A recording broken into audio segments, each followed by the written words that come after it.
반도체는 사실 이렇게 조정이 나오면 매수 기회가 한 번 더 왔다가 보면 되고요. 우리나라 지금 수출에서도 핵심이고 지금 업황이 이제 좋아지는 시점이기 때문에 반드시 우리가 관심을 가져야 되는 섹터다. 현재 가장 강하게 반등을 하고 있는 종목은 AP 시스템입니다. AP 시스템 같은 경우는 이번 실적 발표에서 상대적으로 실적이 강하게 나왔기 때문에 한동안 상승을 못했던 갭만큼 상승이 기대가 될 수 있고요.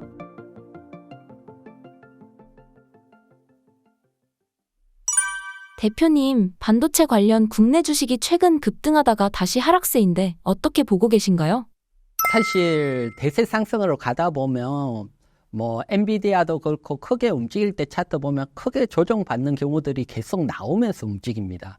따라서 반도체는 사실 이렇게 조정이 나오면 매수 기회가 한 번 더 왔다가 보면 되고요. 사실 반도체는 우리나라 지금 수출에서도 핵심이고 또 과거 경험을 보더라도 반도체는 지금 업황이 이제 좋아지는 시점이기 때문에 반드시 우리가 관심을 가져야 되는 섹터다 보여지고요. 일반적인 D램 쪽에서 세계 점유율을 먼저 한번 볼게요. 3분기에서 4분기 작년 넘어갈 때 삼성전자가 39%에서 45.5%로 점유율이 확 늘어났어요. 그래서 점유율이 커진 측면, SK하이닉스 같은 경우는 34%에서 약 32%, 대신 32%라 하더라도 평균적으로 SK하이닉스가 20%대인데 30% 올라왔다는 것은 상당히 높다, 평소보다. 이렇게 설명을 드리고요. 반대로 마이크론이 19%로 확 밀렸어요.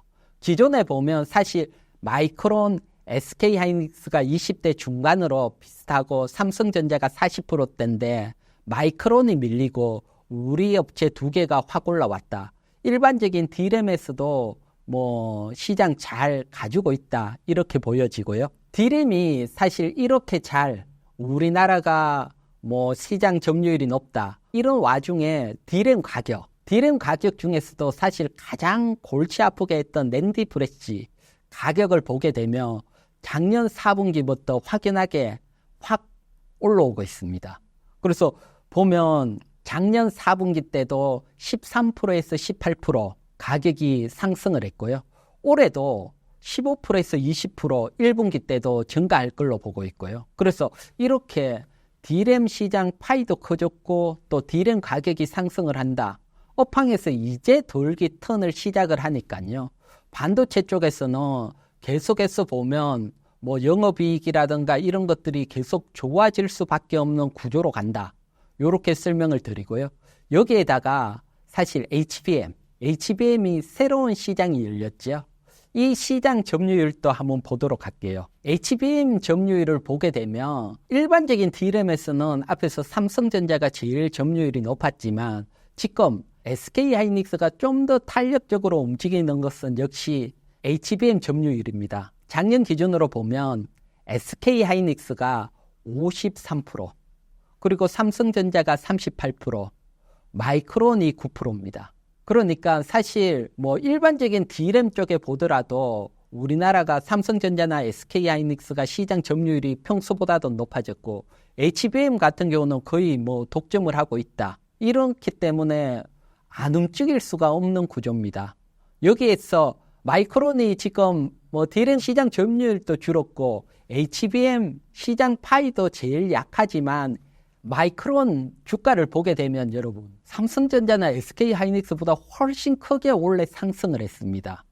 크게 상승을 했는데 우리나라만 상승이 약하고요. 또 일본을 되돌아보더라도 일본 반도체 관련주들이 1분기 때 보면 다른 업종보다 가장 강하게 상승을 했고요.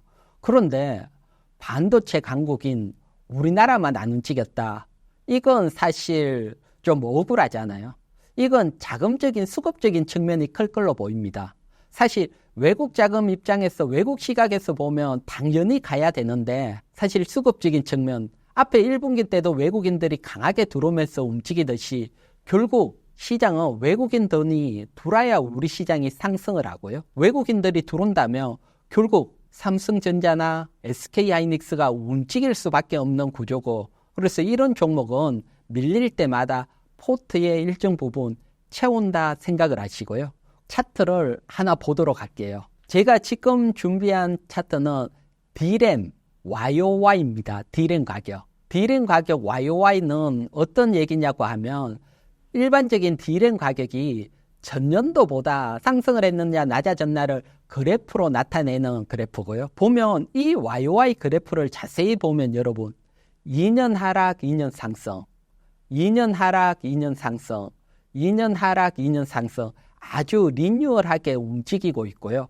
그리고 작년 10월 정도에서부터 상승하기 시작을 했습니다. 그러면 앞으로 2년간은 상승으로 이어진다는 겁니다. 그리고 반도체라는 것은 항상 상승을 할 때 그래프를 보면 직전 고점을 넘어갔습니다. 그건 반도체는 아직도 크게 시장이 커지고 있다는 겁니다. 뭐 로봇이 커지면 반도체 수요가 또 증가를 했고요. 전기차가 커지면서 또 반도체 수요가 증가를 할 거고, 그리고 HBM 새로운 게 나오면서 반도체 수요가 증가를 할 거고, 그러면 YOY 기준으로 상승과 하락을 하는데 제일 고점에 왔을 때 반도체 수요도 늘어나고 새로운 HBM도 생기고, 그러면 반도체 기업 입장에서 봤을 때는 지난 고점 때보다 더 많은 영업이익을 낸다는 겁니다.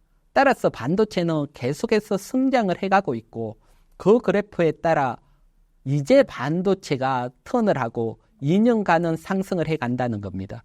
여기에서 또 중요한 게 하나가 있습니다, 여러분. 2020년 코로나 위기가 오면서 그때 재택근무도 막 나오면서 뭐 타블릿이라든가 PC 수요가 확 늘어났고요. 기업은 재택근무라든가 또 인터넷 수요를 위해서 서버 전수를 많이 했고요. 그런데 이런 것들은 주기가 보통 4년 주기입니다.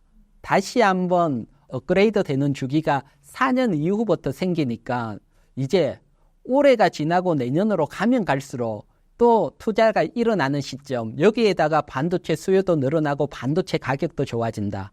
이렇게 본다면 반도체 업황은 가면 갈수록 좋아질 수밖에 없고요. 그러면 뭐 반도체 주가는 상승을 하겠지요. 여기에서 우리가 사실 고점이 얼마나 상승을 하느냐 이 예측은 어렵지만 언제까지 상승을 하느냐 이건 지금 제가 보여드렸잖아요. 이걸 SK 하이닉스하고 차트를 겹쳐서 한번 볼게요. 차트를 이렇게 겹쳐서 보면 위에는 SK 하이닉스 월봉 차트고 아래에는 D램 YOY 그래프입니다. 그래서 저점에서 YOY가 고점을 형성하고도 일반적으로 SK 하이닉스 주가는 많게는 1년간 더 상승을 했습니다. 그런 측면에서 보면 SK 하이닉스 주가가 상승해서 높다 생각을 하지만 2년 상승 후에 플러스 알파 더 상승을 할 확률도 있죠. 그래서 보면 반도체는 이제 상승을 하고 지금처럼 한번 흔들릴 때가 또 매수 기회다. 이렇게 보시고 포트에 여러분들이 이번 기회에는 꼭 채우시기 바랍니다. 삼성전자 가격에 대해서 궁금한 분들이 많은 것 같습니다. 올해 10만 전자 돌파할 수 있을까요? 올해까지는 뭐 확 뚫고 크게 가기는 어려운 게 올해 우리 시장이 처음에 제가 설명드렸듯이만 박스권 움직임이 나올 확률이 높고요. 그래서 올해까지는 뭐 지금 7만 전자로 밀리면 매수를 하고 뭐 8만 전자 넘어서 9만 전자 가까이 가면 비중을 줄이고 또 7만 전자에 들어오면 매수하고 올해는 여러분들이 샀다 팔았다 요 과정을 조금 반복을 해야지 보유를 할 수 있으실 겁니다. 그렇지 않고서는 사실 너무 지쳐서 힘들 수도 있거든요. 그래서 뭐 한 8만 전자 넘어서 9만 전자 가면 한 비중의 3분의 1 정도 매도를 했다가 7만 전자 오면 매수를 한다. 요 과정으로 보고요. 사실은 본격적으로 돌파는 올해 하반기라든가 내년 정도 돼야지. 요건 우리 시장이 사실 미국 자금들, 외국인 자금들이 확 들어와야 되는데 미국 금리 인하가 약간 밀렸기 때문에 올해 너무 큰 수익을 바라면 올해는 힘들어질 수 있으니까요. 뭐 삼성전자가 됐던 SK 하이닉스가 됐던 3월 고점, 최근 고점 오면 일정 부분 줄이고 다시 또 밀리면 채우고 조금씩 샀다 팔았다를 해가는 게 유리할 걸로 보이고요. 대신 제가 반도체 업황 설명을 드렸지만 이건 제가 지금 보는 그 시각이지만 반도체 같은 경우는 박스권으로 보지만 어느 순간 한번 확 튈 수 있습니다. 따라서 여러분들 반도체를 매수하고 있으면 처음 매수했던 비중의 절반 이상은 항상 보유를 하고 있고요. 나머지 뭐 절반 또는 3분의 1 정도만 샀다 팔았다 하고요. 나머지 비중은 꼭 가지고 계시라. 이렇게 설명을 드릴게요. 대표님, 소외되었지만 주목해야 할 반도체주는 무엇인가요? 네, 반도체 같은 경우는 사실 반도체 장비주 같은 경우는 이제 조심을 해야 된다. 특히 한미 반도체 같은 경우는 이런 시그널이 좀 나온 걸로 보여요. 특히 미국 같은 경우는 ASML 가장 반도체 장비 중에 대장인데 보면 실적이 좀 어닝 쇼크가 나오면서 조정받는 느낌이거든요. 그러면 사실 우리나라 한미 반도체 같은 경우는 펀더멘탈보다는 기대감으로 크게 갔기 때문에 ASML이 조금 출렁하게 되면 더 크게 출렁할 수도 있고요. 그래서 뭐 최소한 한미 반도체 같은 경우는 어깨가 넘어가 있다. 뭐 그런 측면에 가 있기 때문에 위험하다고 보여지고요. 그러면 반대로 바닥권에서 이제 좀 반등을 하는 종목, 현재 가장 강하게 반등을 하고 있는 종목은 AP 시스템입니다. AP 시스템 같은 경우는 뭐 다른 장비주들 상승을 할 때 상승을 못했던 측면들이 있고요. 못했지만 이번 실적 발표에서 상대적으로 실적이 강하게 나왔기 때문에 한동안 상승을 못했던 갭만큼 상승이 기대가 될 수 있고요. 그 다음에 유니셈입니다. 유니셈 같은 경우는 장대 양봉을 거래량 내고 한번 확 나오고 최근에 또 강하게 또 시장 흔들릴 때 조정이 나왔거든요. 그래서 유니셈 같은 경우는 다시 한번 장대 양봉이 나오는 어떤 그 박스권 넘어가는 반등 기대를 할 수 있고요. 그리고 업종적으로 보면 이제 반도체가 앞에 설명을 드렸지만 업황 자체가 반도체 가격이 계속 하락을 하다가 턴을 하고 2년간 상승을 하고 반도체 수요도 늘어나는 과정 속에 있거든요. 이럴 때는 이제 장비를 깔았던 장비주들은 더 이상 까는 시점은 약화됐고요. 그 다음에는 보통 반도체 소재주들, 반도체 하나 팔 때마다 수익이 생기는 소재주들에게 관심을 가져야 되는 시점입니다. 그래서 반도체 소재주 쪽으로 보면 소재주들도 최근에 많이 올렸지만 아직 소재주나 장비에 들어가는 재료 요 두 쪽에서 보면 ENF 테크놀리지나 윌덱스 요런 종목들은 아직 슈팅이 안 나왔거든요. 그래서 요런 종목들에 한번 관심을 가지시면 좋을 것 같고요. 일단 너무 크게 또 월봉상 크게 갔던 장비주들 조심을 하고 이제 소재주 쪽에 관심을 가지자 결론적으로 얘기를 하면 이렇게 설명을 드릴게요.